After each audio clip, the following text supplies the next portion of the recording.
Olá, gente, boa noite. Rafael Long aqui na área. Deixa eu trazer a fera aqui. Deixa eu ver se eu acho esse senhor Valentim Magalhães.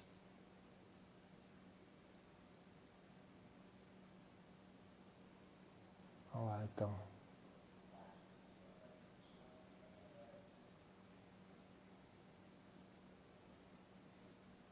Ali, bom dia, boa noite. Bom dia foi ótimo, né? Tudo bem, Vinícius, Mércio? Só esperando a fera entrar aí, vamos devagarinho começando aqui. Boa, Valentim. Te mandei aí pro seu... ver se eu mandei certinho aí, cara.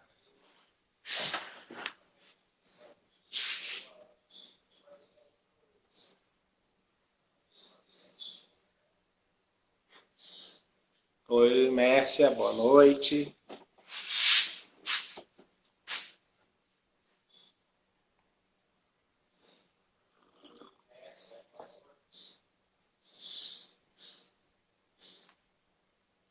Bom, hoje está iniciando aí a nossa segundo episódio. Boa, Vinícius, papel e caneta na mão, muito bom. Nosso segundo episódio da primeira temporada da nossa websérie aí, Nutrição em Ação. Deixa eu ver aqui. Vou mandar de novo o convite. Boa. Te aguardando, Fera. Aqui tá dizendo que você não pode participar. Apareceu agora? Tô chegando, Garoto. cheguei. Tô aí. Grande presença. Que honra. A honra é minha, rapaz. Tudo tranquilo, meu irmão? Doutor Rafael, vou te chamar de Rafael de Rafa, né? Por Precisa da favor, né, meu amigo? formalidade da academia? Por favor, não precisamos disso. Não, não, Esses, não. esses longos anos. É tanto Ah, título que senão ah, confunde, né? que é isso, meu irmão? Sabe o que arrebenta com o cara? Ele estuda, faz mestrado, doutorado, publica, se rala todo. Aí encontra um amigo, eu falo, Rafa, aí tu fala, pô, bicho, respeita a minha história, pô. Pô, dá uma Respeita meu moralzinha aí, Lattes. cara. Dá uma moralzinha aí. Respeita Não é meu só de Lattes, like, pô. não é só de like, é de likes também que a gente vive, não é isso? Lógico, lógico. Pô, cara, eu primeiro te agradecer, pô, a sua presença aqui, massa, seu aceite instantâneo, né, bicho? Isso que eu queria falar, Lógico. seu aceite foi instantâneo, foi animal, assim, muito bom, muito obrigado. Isso aí. Ah, e, Então, e a Rafael, ideia. posso te apresentar para mim a galera aqui que está chegando, para o pessoal que está Vamos lá, chegando? manda brasa aí. Tô com o teu Lattes aqui aberto, ó. Nossa, é muita página. Pera aí, deixa eu ficar só no resumo. Professor, professor Rafa, o Rafa, gente boa. Professor, doutor Rafael Long. Professor junto lá na Universidade Federal de Minas Gerais, né? É isso aí, fera. Isso Tô aí. lá. Tô lá Parabéns. responsável pela nutrição esportiva da universidade agora. Especialização tem umas 15, né? Doutor em bioquímica. Rafa, é isso. Seja Meu bem-vindo aqui irmão. para a galera que está no meu Instagram para te conhecer. Eu acho que vale muito a Valeu. pena Obrigado. acompanhar o Dr. Rafael, a partir de agora, Rafael, Boa. para a gente poder ter uma informação de qualidade. O Rafael, ele conduz muito bem assim a postura dele profissional. Eu acho isso muito legal, né? Você é um cara que tem uma linha de trabalho, uma linha de raciocínio, uma entrega muito boa. E que bom que você está ativo aqui nessa maratona aí. E É, vamos embora. eu dei uma diminuída aí, né? Eu entrei uma época de latência, até por todas essas questões de mudança em Belo Horizonte, né? Foi tudo muito tempo agora. Aí agora que as coisas começaram a se acalmar nas questões mais nossas, já porque a pandemia está nessa loucura, então agora eu consegui retomar organizar bem essa vida. E aí, cara, você é o primeiro convidado da primeira semana passada eu fiz sozinho, e você é o meu primeiro convidado, e é uma honra estar aqui contigo, meu irmão. Faz Muito mais bom. sozinho não, só me chamar. Vamos falar de Tamo carbo junto. hoje, né? Pois é, cara, a questão foi a seguinte, eu fiz uma brincadeira no domingo, que eu fiz um falso verdadeiro, mas que eu brinquei no com certeza eu falo sério. E aí eu perguntei para as pessoas assim, cara, o que é mais anabólico, carboidrato ou proteína? Pessoal, a gente tem sempre essa brincadeira, claro, o pessoal foi bem no carboidrato, mas eu queria começar te perguntando, Luiz, o que você acha dessa história de carboidrato? As pessoas só têm essa ideia, carboidrato é para engordar, mas o carboidrato dá músculo mesmo, Valentim? O que você acha, cara? Ele é o cara, ele não é o cara? O que você pensa sobre isso? Eu posso ganhar músculo comendo alface, tomate, arroz e feijão, cara? Então, Rafael, primeiro que uma coisa que me incomoda um pouco é quando o profissional de nutrição, né, ele vai falar de carboidrato. Eu vou pegar um pouco de radicalismo assim. Eu acho que Por favor. quem fala de carboidrato é químico, bioquímico, químico orgânico, entendeu? Nutricionista tem que falar de comida, né? Porque quando você chega pra gente para discutir, quando alguém vira para mim, carboidrato faz mal. Eu tenho vontade de pegar uma maçã, mostrar pro cara e falar, sim, me explica então. Pegar uma melancia de pré-treino e falar, me explica. Como que isso faz mal, né? Aí o cara, não, mas é porque o pão... Eu falei, não, peraí, calma. Vamos separar uma coisa da outra, né? Sim. Vamos. Assim. Aí o cara fica essa discussão e aí a gente tem um outro problema. Porque para a gente defender, para a gente poder colocar o carboidrato na vida das pessoas, a maçã, a manga, os tubérculos, né, que são as raízes na batata inglesa, batata baroa, a batata que for. E batata inglesa pode também, cara? Cara, Rafael, me ajuda com isso, bicho. Quando a gente pega os estudos, eu acho engraçado, por isso que eu até parei um pouco de falar em rede social.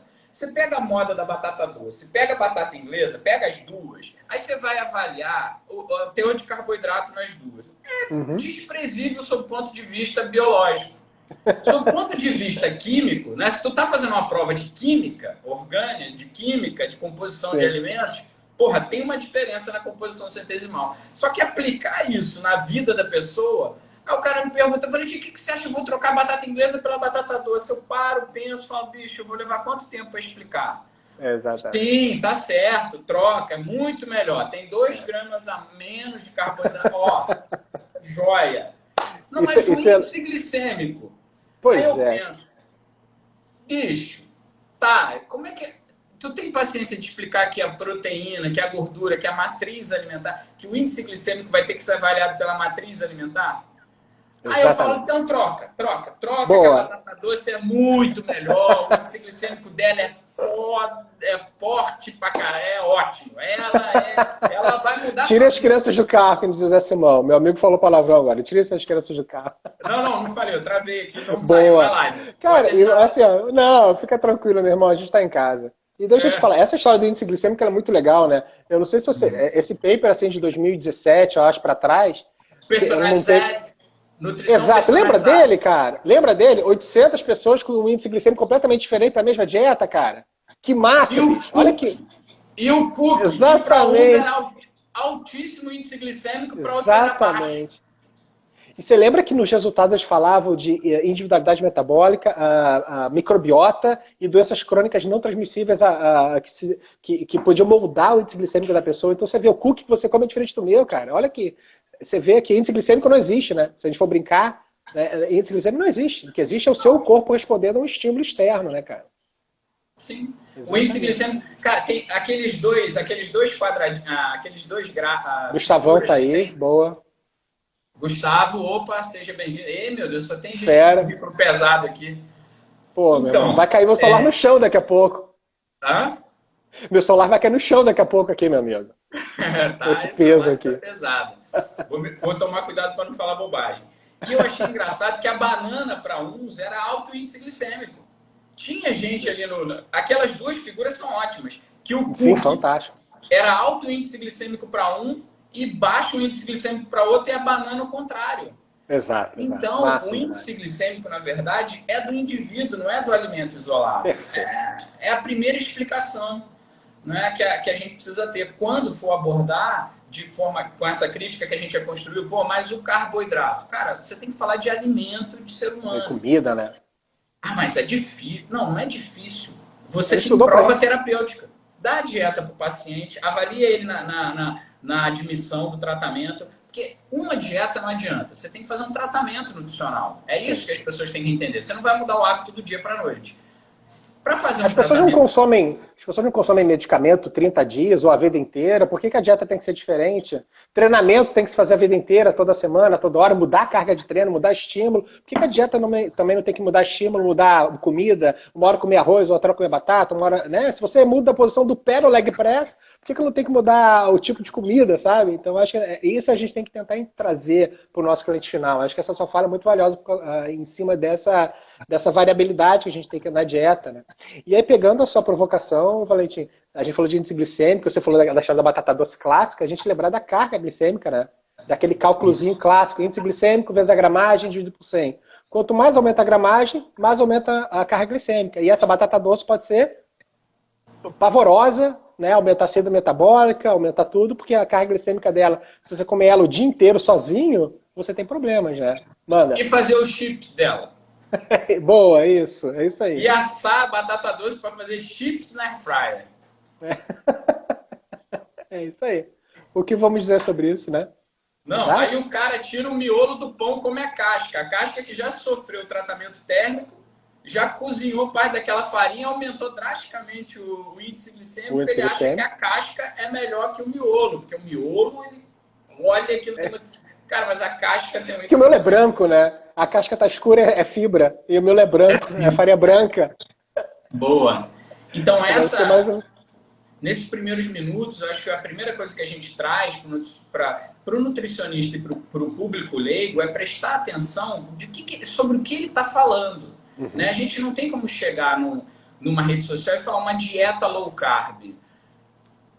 Todas as dietas que o nutricionista prescreve, tirando atletas, elas são low carb. Elas estão ali na faixa de 40, 50. O que você define para low carb, Valentim? O que você diria? Assim, a low carb você teria um conceito? Você tem um software que fez isso? Estudei muito para falar sobre isso. Estudei muito. Low carb é uma puta estratégia de marketing que a gente perdeu o tempo. Que a gente não falou, o guru falou primeiro. Rafa, existe pós-graduação de low carb. Eu fico pensando o que as pessoas estudam em 380 horas sobre low carb. Pô, é hora, hein, amigo? É hora para falar de um negócio simples, assim, de uma coisa que a gente tem mais ou menos entendimento, desde a graduação, né? Porque essas coisas, sabe o que é interessante, Rafael? Não sei se você tem esse sentimento.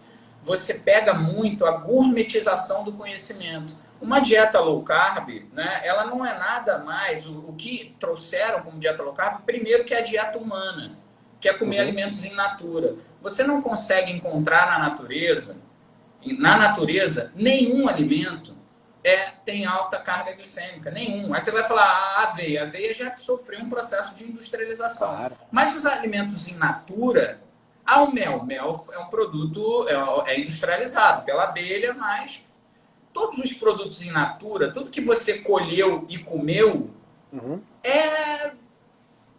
não tem. Você não consegue. Sabe o que eu fiz uma vez com a taco? Eu dei uma aula, eu falei, eu desafio vocês a me apresentarem um alimento na taco que tenha fonte de carboidrato, que tenha mais de 30% de carboidrato. Bom. Eu falei na minha aula que todos os alimentos in natura, classificados como carboidratos, eu dei umas viajadas. Eu falei, são fontes de água, pô. Melancia é tinta com água. Ela é vermelhinha com água, tem 9 gramas. Mas aquela história que a banana e abacate engorda. Você vai lá na taco, tem 80% de água, uma fruta dessa, como a banana e o abacate. Eu ou você? Eu acho que você. Pessoal, quem travou? Eu ou você? Você deu uma travadinha, deu um delay no seu aqui, mas eu repito a minha fala. Tá. Você falou da taco, por exemplo, aquela ideia de que todo mundo diz, cara, banana e abacate são engordativas. Você vai lá na taco, depende da maturação, até você está falando de 90% de água, 85% de água numa banana, por exemplo, 80% no abacate. Que lipogênese é essa? Que engordativo é esse alimento, sabe? Eu acho que isso é muito importante destacar. E aí, pegando esse gancho para te também provocar de novo, quando a gente fala isso em sala de aula, muita gente fala assim, tem o índice glicêmico, aí depois você fala carboidrato complexo simples. E as pessoas começam a brincar que o carboidrato complexo é de baixo índice e o simples é de alto. Só que esquece que as frutas é de simples e é baixa, e aí começa uma salada que confunde todo mundo e as pessoas usam essas informações para gourmetizar, como você bem disse. Não, vamos dizer que o baixo índice é carboidrato complexo, o simples é de alto, mas e a fruta? Onde é que entra nessa história, né? Então acho que isso é legal, a gente desconfundir um pouco esses conceitos. Acho que isso seria muito importante para quem está nos ouvindo e está falando conosco, né? Desconfundir isso. Uma coisa é uma coisa, outra coisa é outra coisa, e eu quero que ele ouça a sua opinião sobre isso. Né? Eu acho importante a gente separar uma explicação química do alimento para uma explicação uma explicação de química orgânica do alimento. É química, é composição centesimal, é tabela, enfim, do efeito fisiológico que esse alimento tem. Quando você traz um ser humano, você não pode falar de um alimento sem ter um ser humano recebendo esse alimento. Esse alimento ele tem que ser estudado dentro do ser humano. Ele não pode ser estudado fora do ser humano. A caloria do alimento. Cara, a caloria do alimento pode ser que seja 100 calorias, igual está na tabela. Mas dependendo da sua microbiota, dependendo da sua mastigação, dependendo da quantidade de enzima que você libera, dependendo da velocidade do teu trânsito gastrointestinal, aquela dieta de 1000 calorias, você não está absorvendo, cara. Você não está absorvendo 1000 calorias. É aquela história, 1000 calorias sólidas é completamente diferente de 1000 calorias líquidas, por exemplo. Você pode diferenciar por velocidade, por pico de absorção. Você absorve muito bem, né? Você tem 1000 calorias sólidas, 1000 calorias líquidas. As sólidas, você tem um trânsito intestinal mais lento, um pico de absorção muito mais efetivo, porque ele está mais tempo no trânsito intestinal. Um líquido passa muito mais rápido. Então a gente pode dizer que essas 1000 calorias são diferentes, por tudo isso que você bem disse, né? Então essa é a ideia. E essa caloria, né, Rafa, ela foi pesquisada dentro de uma câmara. Você pegou o alimento, colocou lá dentro, tacou fogo, viu quanto de calor ele alimentou. Esse alimento tem tantas 1000 calorias. Isso não se aplica. Voltando para o raciocínio do carboidrato, o que me preocupa quando você traz, por exemplo, essa reflexão da dieta low carb, ou de qualquer dieta, porque é muito simples, né? Eu digo que é a dieta da lua de mel. Todas as dietas de emagrecimento, todas, e não existe nenhuma forma, até hoje estudada no mundo, de tirar gordura de dentro da célula, a não ser pelo déficit calórico. Você está tentando fazer o escurecimento do tecido adiposo branco, colocar ele como tecido adiposo marrom para ver se ele aumenta a taxa metabólica dele, consegue consumir mais lípides sem produzir energia, sem produzir ATP, produzindo calor, na verdade, para tentar aumentar a diferenciação do branco no bege, né? Não é o tecido adiposo marrom. O que seria esse tecido adiposo, gente? O tecido adiposo bege você pega o tecido adiposo branco, faz uma sinalização para ele se transformar no meio termo entre o tecido adiposo marrom. O marrom é o que mantém o nosso corpo aquecido, né? Por exemplo, o corpo dos bebês, uma explicação bem superficial. Criança tem muito isso, recém-nascido tem muito tecido adiposo marrom. A gente nasce marrom e morre branco, a grosso modo, né? Oi? A gente nasce marrom e vai embranquecendo, vai clareando ao longo da vida. Tá? O nosso tecido adiposo. Exato. Então essa é uma estratégia, mas tudo passa pelo déficit calórico. Todas as estratégias passam pelo déficit calórico. Tá? E a você minha não preocupação... acha que... Por favor, continua. A minha preocupação quando você critica e faz uma exclusão de um grupo de alimentos, a primeira coisa que vem na minha cabeça é de onde virão as fibras e os fitoquímicos. O bacon não engorda. Quanto de bacon não engorda? A carne não engorda. Quanto de carne não engorda? Quão tóxico não é a monodieta? As pessoas não entendem. Você pega o porquinho, você acha que aquele porquinho é a Peppa Pig, por exemplo. Não é. Aquele animal teve contato com muito produto químico. Esse produto químico se deposita no tecido adiposo desse animal. Tá? O bacon, como alimento, não te faz mal, mas a quantidade de carga tóxica que ele tem ali naquele tecido adiposo, que é um mecanismo de defesa dos seres vivos, eles acumulam os xenobióticos no tecido adiposo. Você está num processo de emagrecimento que o seu tecido adiposo já está liberando todas as toxinas que você passou 40 anos da sua vida absorvendo. Seu tecido adiposo já está liberando. Por isso que no processo de emagrecimento, você vai olhar o fígado, você consegue marcar uma sobrecarga hepática no processo de emagrecimento. Na hora que o fígado está precisando de fitoquímico, está precisando de uma dieta menos inflamatória, que tem uma resposta menos inflamatória, você faz o quê? Joga bacon, joga carne o dia inteiro. Cadê os micronutrientes que vão fazer esse fígado conseguir se detoxificar? Então, essa crítica generalizada e o processo do emagrecimento passa pelo quê? Tira as fontes, tira os alimentos, tira os carboidratos, por exemplo, você faz o efeito esponja, você espreme o cara porque você tira glicogênio, tirou glicogênio, tira água, expolia sódio, o cara vira uma uva passa. Exato. E O cadê cara desidrata, nutrientes? literalmente, ele desidrata, né? Desidrata. Exato. É o que a gente Desidrata. tenta sempre mostrar, aí vou puxar um pouquinho a questão da bioquímica, de toda a sua brilhante fala, essa gliconeogênese que as pessoas estão querendo pegar, essa bioquímica da gliconeogênese que as pessoas estão querendo pegar com low carb, infelizmente ela não é lipídica, ela é muito mais proteica do que lipídica, né? Não é tão fácil, eu sempre gosto de dizer em sala de aula, se jejuar ou restrição calórica severa resolver esse problema da obesidade, os números não seriam tão pandêmicos assim. Nós não teríamos, a gente só pararia de comer e resolveria um problema. Só que não está resolvendo. A gente continua numa pandemia enorme e as pessoas estão. E a gente está tentando mostrar para as pessoas, gente, parar de comer não está resolvendo. Né? Eu queria te provocar ali a questão, esse déficit calórico, mas acho que a gente tem que pensar também em aumento de demanda energética. Né? Tirar lipídios do corpo não me parece uma estratégia muito fácil só com o exercício, só com a dieta, só a correção, a retirada do alimento. Eu penso, eu queria ouvir a sua opinião, depois pegar uma perguntinha que está rolando aqui. Se o aumento de demanda energética também não nos ajudaria, proteção ao sistema ósseo, proteção à massa magra, né, o papel do exercício nesse trabalho, né, a nossa parceria com o profissional de educação física. Eu acho que são pequenos detalhes que a gente também teria que chamar a atenção. E aí, eu queria te botar nessa jogada, porque tem uma pergunta aqui muito interessante que eu quero ouvir a sua opinião. Vou te jogar essa bomba.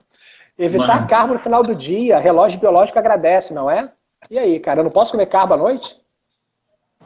Pode. O que acontece, a explicação é o seguinte, eu tenho estudado muito nos últimos 2 anos cronobiologia.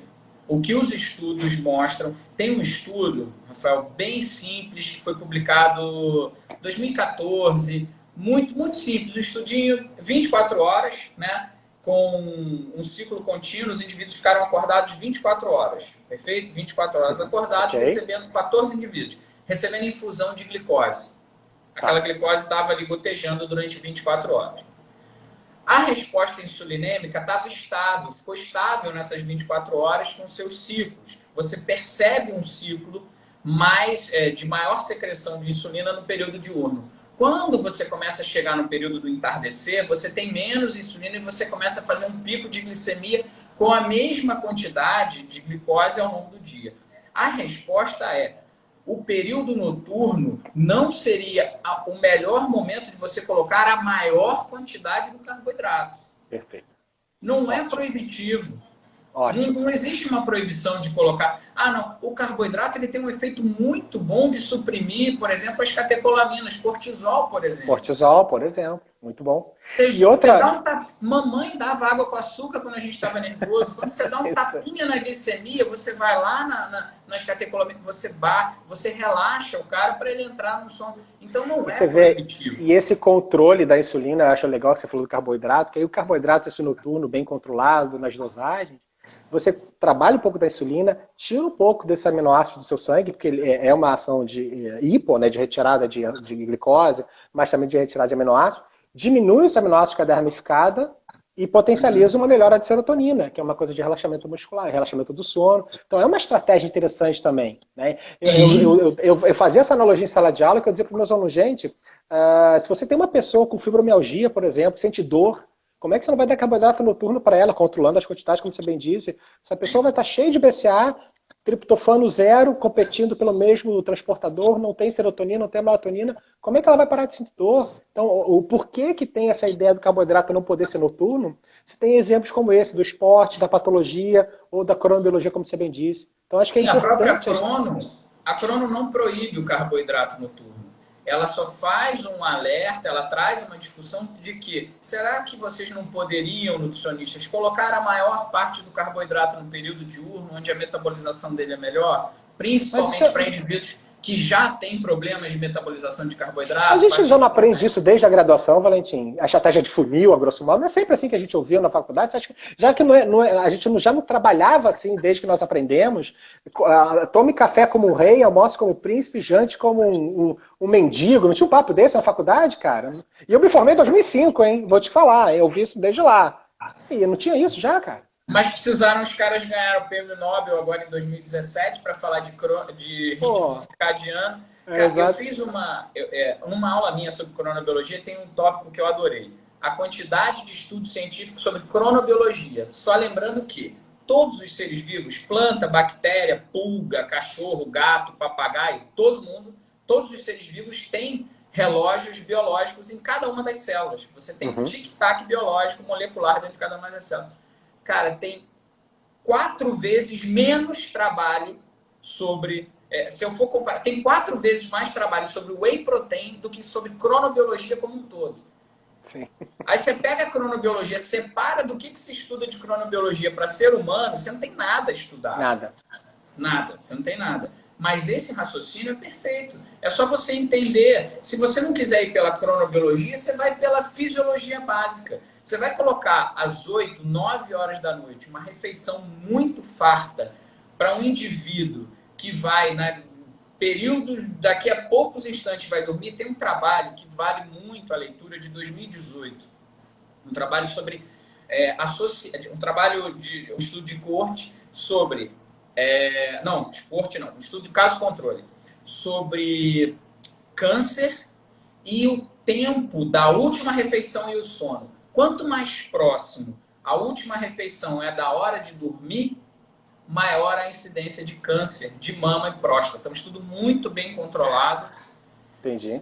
Então é simples, é uma coisa muito básica. Eu brinco um pouco, às vezes, com os alunos nas minhas palestras. Eu falo, gente, quando vocês receberem alguém falando sobre low carb, jejum, tudo mais, não critica o guru. O que você tem que dizer para o paciente é falar, nossa, que legal, eu estudei isso no meu 2º período na faculdade. Boa. Você já passa a mensagem para o seu paciente de que aquilo ali é uma coisa básica.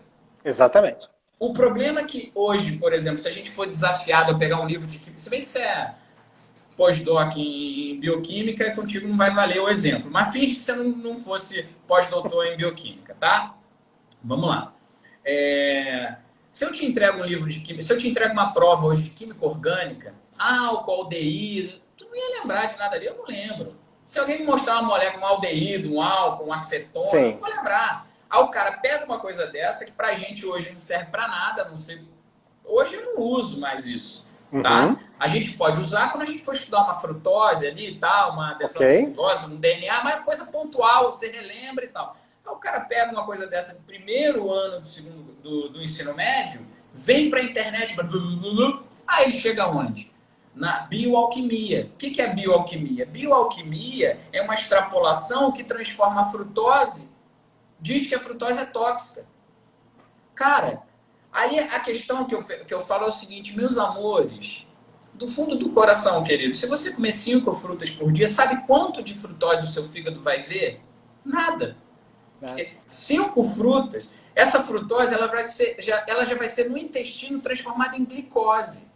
Na verdade, a frutose que é tóxica é aquela que consegue chegar até o fígado. Só que para ela conseguir chegar até o fígado, você tem que tomar uma garrafa de 2 litros de Coca-Cola, você tem que comer açúcar de mesa, porque esses alimentos são ricos em frutose. Fruta, pobre coitada, ela praticamente não tem frutose, ela tem muito frutose. E esqueceram de algumas questões de bioquímica básica, se você me dá a liberdade, né? A gente está falando de uma fruta onde metade é glicose, metade é frutose. Se uma fruta média tem 15 gramas de açúcar, eu estou discutindo com você 5, 6 gramas de frutose em 100 gramas de maçã.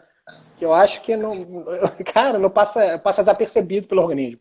Lembrar também, né, que aí vou dar uma chamadinha lá na bioquímica, Valentim, que é o meu viés. Não, tu faça valer a titulação, pelo amor de Deus. Ralou muito. Cara, mas lembrar... Não, bicho, mas lembrar que a aldolase, lembrar que aquela aldolase, que é aquela enzima que faz a clivagem na glicose, é a mesma da frutose, só que a afinidade dela é 1000 vezes maior pela glicose. Então, em níveis fisiológicos, cara, ela nem chega perto dessa frutose. E ainda assim, os glúteos da frutose não são dependentes de insulina. A gente tem que lembrar isso também, o glúteo 2 e o 5. Então, olha o arsenal de informações que nós temos anti-obesidade, que as pessoas estão empurrando a obesidade para as frutas, ou para a frutose da fruta, coitada. Então, acho que a sua fala ela é muito pertinente, ela é muito importante. E só pegando o ganchinho da sua fala anterior, tem um paper muito bonito, eu posso te caminhar, vou botar aqui depois para o pessoal na rede, que ele falava que a glicose ela tem 6 vias de geração de estresse oxidativo.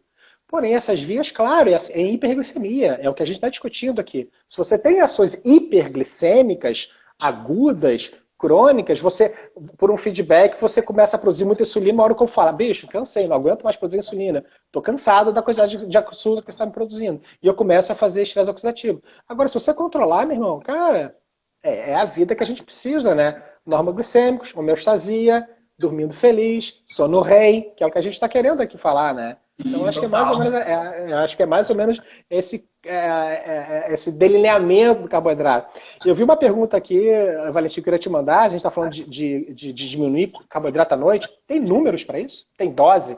Tem valor? Você diria? Cara, eu acho que eu posso dar. Não tem. Tem isso, cara. O que você acha? Rafael, não tenho. Não, eu não consegui nos estudos até hoje encontrar. Aí o que a gente faz? A gente faz uma extrapolação, né, a gente tenta fazer uma extrapolação clínica. É importante dizer que isso não é ciência, uma extrapolação clínica é prova terapêutica.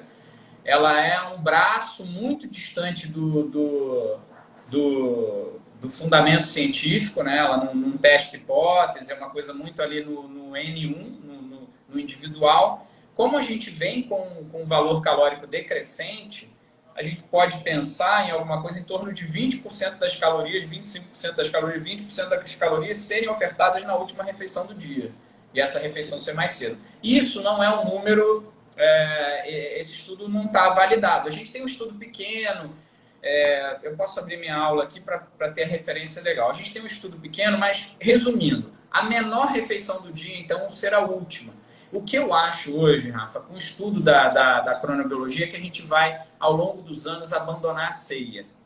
Aquela 11 da noite, eu acho que aquilo ali desaparece para a maior parte dos indivíduos.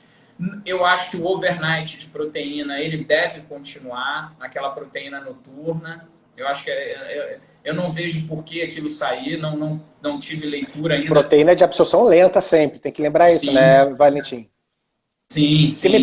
Porque muita gente me pergunta, whey protein à noite, mas o whey protein tem absorção rápida, aminocidemia alta. Então, isso também tem que deixar claro. Se for falar de comida, claro, outra suplementação, trabalhar com uma velocidade mais lenta, para que fique mais tempo, né, nessa corrente sanguínea. Então, isso também é importante a gente lembrar, né? A velocidade de absorção, o pico de aminoácidos, o quanto esse organismo vai te dar essa saciedade, esse alimento. Eu acho que são detalhes que o nutricionista tem que passar adiante também para o cliente final, né?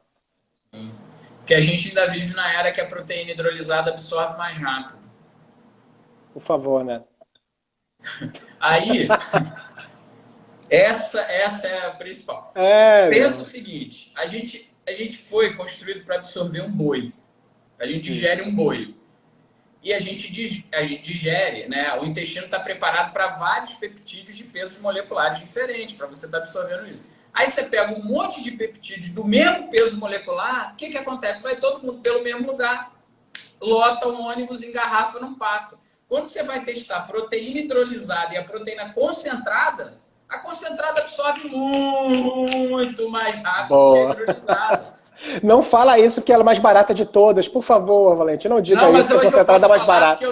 Hoje eu posso falar, porque agora a gente tem loja de suplemento online vinculado ao WebDiet. Eu falo, pode entrar lá e só comprar concentrada. A Nutrition tá bem? Tá bem? Tá bem, a gente ativou esse ano. A gente ativou essa semana e lá vai ser isso. Eu falei pro meu sócio, vocês não vêm aqui se meter negócio de comercial não, porque vocês botaram o nutricionista para tomar conta dessa porra. Então vai ser desse jeito. Chega lá e perguntar, eu treino, qual a melhor proteína? Concentrada. Custa 3 vezes menos que a hidrolisada. Né? Sabe que eu gosto de... Eu acho que é um neologismo que eu vou te dizer, né? Mas muita gente recebe pessoas que compram isolada e batem com leite, com fruta, com farelo, com um monte de coisa. Aí eu brinco, cara, se a empresa isolou para você, por que você está desisolando agora? Para que pagar tão caro, amigo? Já que você está desisolando, usa concentrado que ela já vem desisolada para você, né? Já tem outros alimentos. Não, e a margem de lucro é igual, isso que eu falo. O percentual que a gente vai ganhar é igual, não precisa mentir para ninguém. Então, agora, a gente tem indicação para hidrolisada. Tipo, minha avó pode usar hidrolisada. Não é o garoto marombeiro que precisa. O marombeiro tem que tomar concentrada. Minha avó é que tem que tomar hidrolisada. Mas a galera confunde. Não, a hidrolisada é para hipertrofia, concentrada é para... Não, gente, é o contrário. E pegando essa sua fala dos canais absortivos serem os mesmos, quando você falou de hidrolisada, eu queria jogar lá no carboidrato também. Se você Vamos tiver essa voltar, desculpa, monotonia. desculpa. Vamos Não! voltar. Meu irmão, isso aqui é um brainstorm animal. Isso aqui é um brainstorm Uhum. maravilhoso. Mas só para lembrar também que esse raciocínio de canal exclusivo também é para carboidrato. A gente tem canais Sim. específicos da frutose e da glicose. Então, se você tornar monótono, como a gente conversou na nossa provocação lá atrás, a dieta com o mesmo carboidrato, você vai usar o mesmo sítio de absorção. E aí você tem prejuízo na taxa absortiva, na oxidação desse carboidrato. Então, você pode ter transtornos gastrointestinais, desequilíbrios gastrointestinais, que, por exemplo, no esporte a gente chama de. A gente vê aquelas fotos maravilhosas no Google da diarreia dos maratonistas, né? Tem Uhum. aquele desequilíbrio. Então, isso é legal de mostrar. Eu acho que um grande recado que está passando nessa nossa conversa, essa monotonia não serve para absolutamente nada. A gente tem que enriquecer cada vez mais e colorir esse cardápio, como a nossa avó dizia, a minha avó, e a nossa faculdade dizia desde o primeiro grau, desde o primeiro semestre. Meu irmão, dieta colorida. A gente precisa fazer isso Dieta ainda, né? colorida. Porque você não consegue, com uma dieta de 2.000 calorias, por exemplo, você não consegue se expor a todos os nutrientes em quantidades ótimas.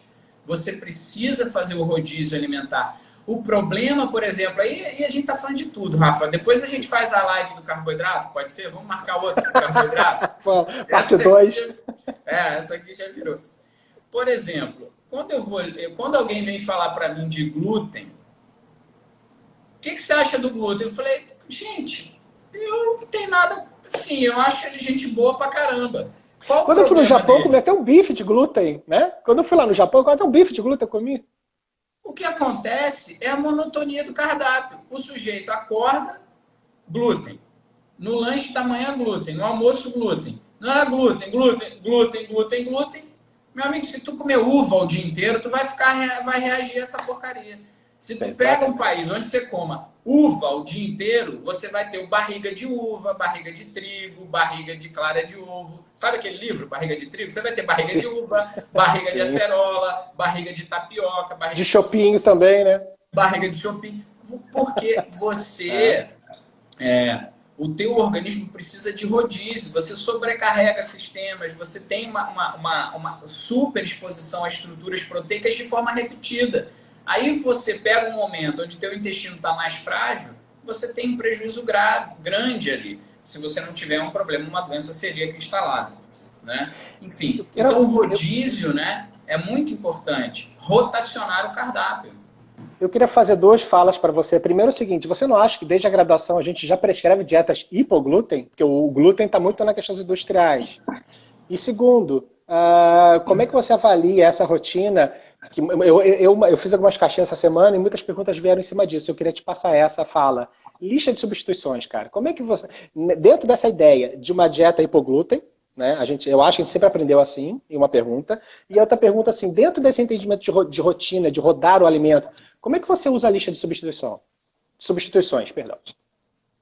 Cara, eu desenvolvi a minha planilha, né, que eu usava.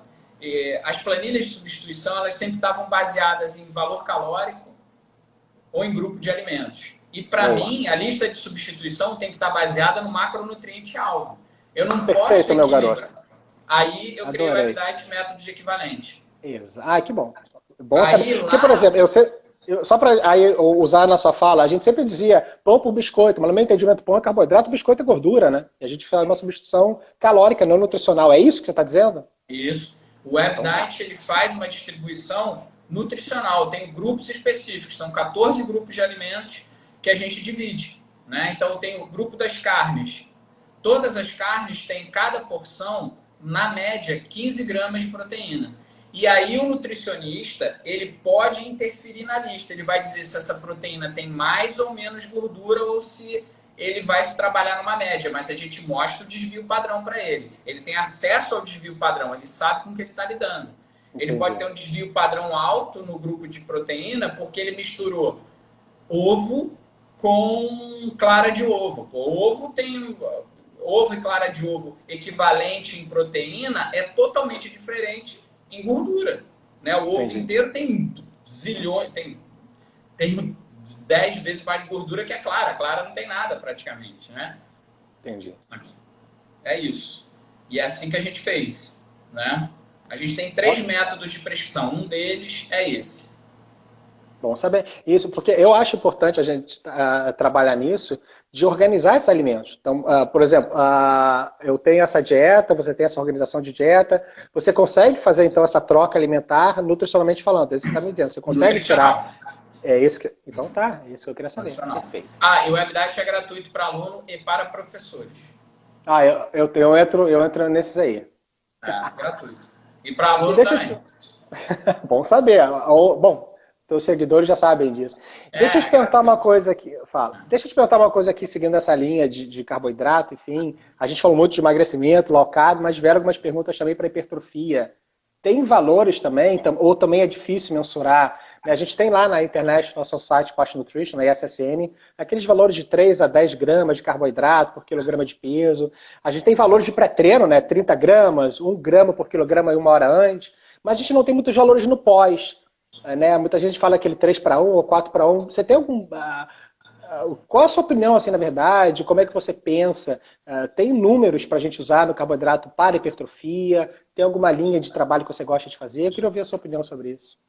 Então, dentro do esporte, eu primeiro olharia para a periodização, saber qual o objetivo do pós-treino. Né? Se aquele pós-treino quer perpetuar, por exemplo, o estresse de sinalização que foi gerado, né? Por exemplo, você trabalhar ou com um atraso no carboidrato, gerar um estresse fisiológico maior. Né? Você faz um treino onde você tem uma intensidade moderada, baixa, né? Por exemplo, falando de endurance. Aí você quer postergar essa sinalização, você poderia cessar a quantidade de carboidrato para manter esses níveis de catecolaminas um pouco mais altos, manter esse estímulo e manter essa NPK mais ativa. Ok. Né?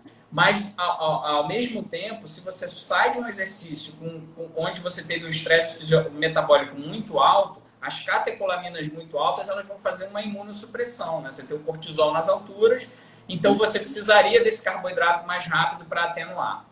E seria mais proteolítico também, né? Sim.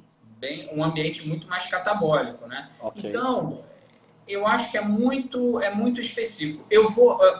O espectro que eu vou de um pós-treino sem o carbo, vou de um pós-treino só proteína e gordura, porque eu preciso de energia para essa proteína ser metabolizada, uma coisa muito, praticamente zero carbo no pós-treino, porque a gente tem essa estratégia dentro do raciocínio do esporte, até o quase variando aí de 1 a 4 gramas de carbo, dependendo de quem foi esse atleta. Um cara que saiu de uma prova, de uma maratona e tudo mais, a gente vem com carga de carboidrato muito alta. Então eu vou do zero ao muito. Não é uma explicação legal. científica. Na verdade, eu acho que foi ótimo a sua fala, porque mostra da especificidade desse atendimento. Mostra que não existe uma receita de bolo para isso. Né? Por exemplo, se você pega um atleta de alto rendimento, muitas vezes você dá refeição de 2 horas, porque o glicogênio dele e a exposição a que ele teve, aqueles radicais livres, o estresse oxidativo, foi imensa. Então, um cara que precisa de uma reposição naquela janela principal de 5 horas, muito mais intensa do que nós, meros mortais, que fazemos academia todos os dias, ou 3 vezes por semana, e não precisaríamos tanto para isso. Né? Então, acho que foi muito boa a sua fala, porque orienta ou trilha caminhos assim. Bom, o meu alto rendimento, eu tenho uma perspectiva diferente de atendimento, para o desporto eu tenho diferente. Porque muitas vezes, Valentim, eu quero ver também na sua fala, as pessoas estão pegando exemplos de alto rendimento e jogando para o desporto, né? E as coisas não estão combinando. Eu quero ter corpo de atleta, mas comportamento de sedentário, de desportista, e as coisas não estão batendo, né? Eu preciso dar um oi para a Roberta Carbonari. Oi, tia Beta. Tudo bom, Roberta? Minha sócia na mentoria, veio passar para dar um oi, a esposa do Paulo. Amém. Valeu. Bem-vinda. Obrigado pela presença. E presença é enorme. Eu tô vendo aqui os numerozinhos da live, meu amigo. Você é o cara, hein? Você então, eu acabei para colocar melhor, a gente também tem no pós-treino uma recomendação, e a ISSN coloca ali de 1 a 1,2 grama quilo de 3 a 5 horas. Essa seria a recomendação. Então é isso, a gente vai do nada a 1,2, enfim, dependendo desse atleta. Eu acabei que eu perdi a tua última, tu me passou a bola, eu perdi ela. Não, na verdade eu estava falando que as pessoas estão querendo ter corpo de atleta com comportamentos sedentários e desportistas. A gente teria que organizar isso no cliente. O que você quer? Você quer qualidade de vida ou você quer rendimento? Porque saúde e rendimento são coisas que não combinam. Na verdade, não se batem em nada. Isso tem que estar muito claro na cabeça das pessoas com as quais estamos trabalhando, né? E o importante hoje, Rafa, que eu penso assim, a ciência da nutrição, ela ficou muito grande. Todas as ciências, na verdade, as ciências médicas, a ciência como um todo, ela evoluiu muito. E ela começou a ter uma visão muito ampla da saúde humana. E hoje você fala que as pessoas adoecem por conta do meio em que elas vivem. Tem um trabalho, eu gosto desses trabalhos simples, tem um trabalho ótimo aí que foi publicado sobre as Blue Zones, aquelas 5 regiões do mundo onde as pessoas vivem consistentemente acima de 100 anos. É um estudo bobo, né? Você faz o questionário, e aí, o que você come? O que você come? Pegou a entrevista de todo mundo, senta no Excel e bota o que é igual com todo mundo, correlaciona. Isso aqui teve maior prevalência. Né? Prevalência, tá. Então, são comportamentos. Quando você olha para o indivíduo longevo, você está falando muito de fatores de estilo de vida, né? E o nutricionista ele tem que ter essa visão holística. Você não adianta que a dieta não muda o meio ambiente do indivíduo. Ela, na verdade, uma dieta ela pode até atrapalhar o indivíduo. Você precisa contextualizar esse indivíduo e mudar o meio ambiente dele, né? Então, essa coisa de eu quero ter corpo de atleta, quero isso, cara, você como um todo está preparado para isso? Ou você vai ser mais um paciente de 90 dias? Ou um paciente de 120 dias? Né? O nutricionista tem que ter coragem de falar, cara, seu projeto é para durar quanto tempo? Ele vai falar, para durar a vida. Você pode, eu diria, porque hoje eu estou numa posição, né, Deus me abençoe, me deu uma posição confortável. Que se eu for para o consultório hoje, sem nenhum tipo de arrogância na minha fala, eu vou selecionar quem eu vou atender. Uhum. E aí o cara que for até mim, ele vai saber que ele vai ouvir o seguinte, eu vou até pegar isso aqui, nem sei o que é, isso aqui é... Tá, eu vou falar, olha, essa aqui é dieta para 120 dias, tá? E essa é dieta para sua vida. Qual das duas você quer? Não entendi, Nutri. Essa aqui é que você vai conseguir fazer no máximo, 3, 4 meses. No máximo. Uhum. Se tudo der certo, mas a maioria das pessoas só consegue fazer isso aqui 30 dias, tá? Essa provavelmente é a dieta que a sua colega do trabalho fez, né? Aquela que entrou no vestido, foi essa aqui que ela fez. Agora, essa aqui é a pra vida. Essa é pra blusão. Essa é pra blusão. Essa é pra blusão. Mas isso aqui é tão simples, é isso? Essa é pra vida. Essa aqui é para 60 dias. Eu vou fazer o seguinte, para você não sair frustrado, leva as duas, depois você me conta. Boa. Excelente. Essa dieta aqui vai ter mirtilo, blueberry, vai ter chá de raspa de limão da Arábia, vai ter essa aqui, ó, arroz, feijão, né? Abacaxi de sobremesa. Essa aqui vai ter smoothie. Eu não sei nem falar direito. Smoothie. Tá? Você escolhe qual das que você quer. Boa. Tá? Fica à vontade. Aqui tem para todos os gostos. Agora, tem que ter coragem, né? Tem que ter tato para falar isso e romper isso com o paciente. E tem que dizer a verdade para ele. Falar, cara, isso que você está vivendo, eu estudo isso há mais de 10 anos. Exato. Quantas pessoas, como vocês já passaram por aqui, desculpa, você não é tão diferente do mundo. Você vive no mundo, o mundo é todo mundo. É muito comportamento de manada, sabe? É justo. Fera, eu vou te agradecer. Você viu que voou o tempo, né, meu irmão? Voou, né? Já estouramos o tempo, na verdade. E aí, você, como sempre, conduziu, falou. Cara, é demais. Adorei falar com você. Eu queria te agradecer a presença, foi animal a sua fala. Eu quero já te convidar também para ver a live da semana que vem. Eu não vou dar spoiler, mas ela vai manter esse nível, eu acredito muito. Semana que vem você vai descobrir quem vai estar conosco. E eu me esforcei muito para manter esse nível, porque eu sabia que você é um cara diferenciado. Você sabe disso, a gente se curte há muito tempo, a gente se fala há muito tempo. Então, para eu manter esse nível altíssimo que eu tive hoje, eu tive que convidar uma pessoa também de altíssimo nível para a semana que vem. Então, eu queria te convidar, ia convidar todos que estão aqui né, nessa websérie. Então, o episódio 3 da nossa temporada aí da Nutrição e Ação, tá? Então, eu te agradeço demais a sua fala, te agradeço o aceite. Manda o material pra gente divulgar e tudo. Mando sim. E vamos bater outro papo, Rafa. Quando acabar essa websérie aí, marca tiver de bobeira, me chama. Não, a gente tem que fazer trocar ideia. Vamos sim, tá? Bom? Gente, muito obrigado pela presença de todos. Valeu. Beijo grande. Valentim, beijo, meu querido. Se cuida, meu irmão. Amém. Um abraço a todos. Obrigadão. Daqui a pouquinho tá no IGTV esse material. Salva aí que eu vou compartilhar com a galera. Fechado, meu irmão. Valeu. Fica com Deus. Um abraço. Tchau, gente. Tchau.